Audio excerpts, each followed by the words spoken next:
ओशो की कुछ प्रवचन मालाओं का संग्रह संभोग से समाधि की ओर शीर्षक से संकलित हुआ, प्रकाशित हुआ।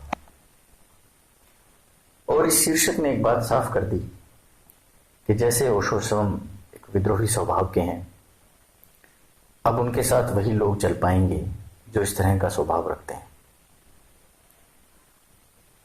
और इस शीर्षक ने उनको सेक्स गुरु की उपाधि भी दे दी। आज भी 90% लोग उन्हें सेक्स गुरु के नाम से ही जानते हैं। संभोग से समाधि की ओर शीर्षक एक व्यंग्य भी था कि संभोगीय जीवन से समाधीय जीवन की ओर। क्या हमारा जीवन संभोगीय है? किस तरह से हम इस जीवन से निकलकर समाधीय जीवन की ओर जा पाए? संभोगीय जीवन है तो इसका अर्थ था कि हमारे कृत्य, हमारा हर कृत्य वासना से, काम से भरा हुआ है। कैसे हम उसे समाधीय कृत्य बना पाए, प्रेमपूर्ण बना पाए, ध्यानपूर्ण बना पाए।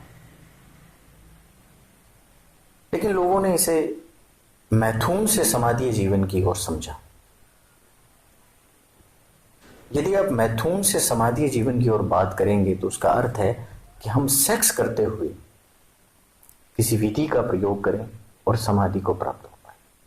और लोगों ने ऐसी अनेकों विधियां निकाली, बताई और चर्चा में लेकर आए।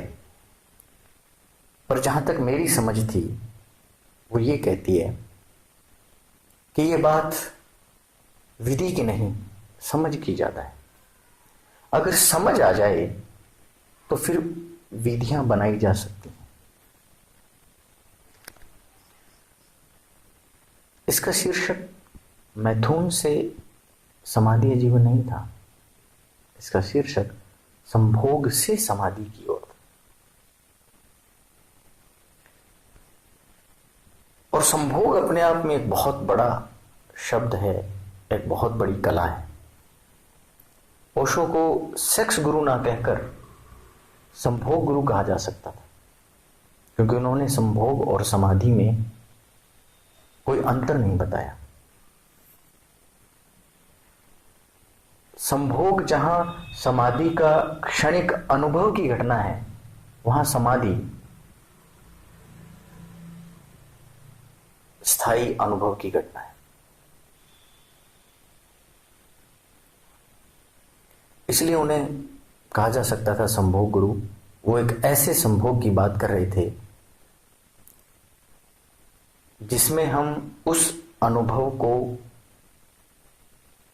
महसूस कर सकते हैं, उस अनुभव को जी सकते थे, और फिर हम अपनी असल प्यास को पहचान पाते।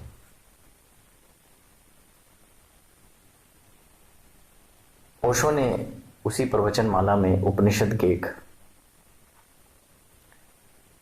वाक्य की चर्चा की है कि ब्रह्मानंद और विषयानंद भाई भाई, मतलब संभोग और समाधि भी भाई भाई। अब भाई भाई कहना भी पूरा ठीक नहीं है, एक भी कहा जा सकता था कि संभोग और समाधि एक ही है। पर इसलिए नहीं कहे गए कि जहां संभोग क्षणिक है वहां समाधि स्थायी था। सिर्फ इसीलिए उन्हें भाई भाई कहना पड़ा, एक छोटा भाई, एक बड़ा भाई।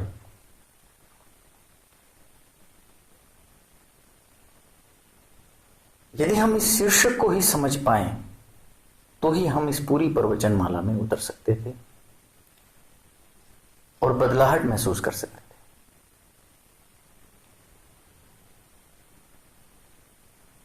और संभोग भी किससे? संभोग दो व्यक्तियों का मिलन था, और समाधि जहां स्वयं से मिलन था। तो पूरी पुस्तक में संभोग की विधि की इतनी चर्चा नहीं है जितनी संभोग की समझ की चर्चा है।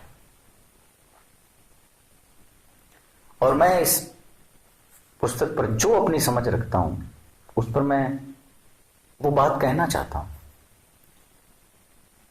ये मुझे बेहद पसंद है क्योंकि इसकी समझ से मैं कई अनुभवों को महसूस कर पाया हूं, उन अनुभवों को जी पाया हूं, इसलिए मैं इसे साझा करना चाहता हूं। Thank you.